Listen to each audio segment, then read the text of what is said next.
পিকেএস পরিবার কল্যাণ সমিতির আয়োজনে আজকের এই অনুষ্ঠানের প্রধান অতিথি আমার ছোট ভাই সাবেরুল হক সাবু, আমাদের সন্তান, আমাদের ছোট ভাই।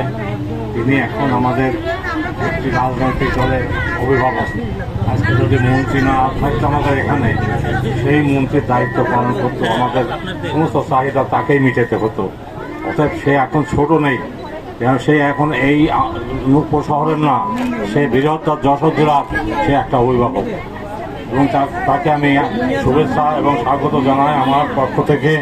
যে পিকেএসের মতো একটা সংগঠনকে তিনি বলবেন, আসলে আজকে যারা আমার বয়সী বা আমার ছোট ভাই যারা, আমি এই উপশহরে একসময় আড্ডা মারতাম, ঘুরতাম, একবার না আসলে উপশহর ভালো লাগবে। কারণ মানে আমার বাড়িতে ঘোপে, ওখান থেকে হাঁটতে হাঁটতে আমি চলে আসতাম এই উপশহরে, এই বাজারে আড্ডা, বন্ধু বান্ধব ছিল, সেটা অনেকে চলে গেছে, অনেকে আছে।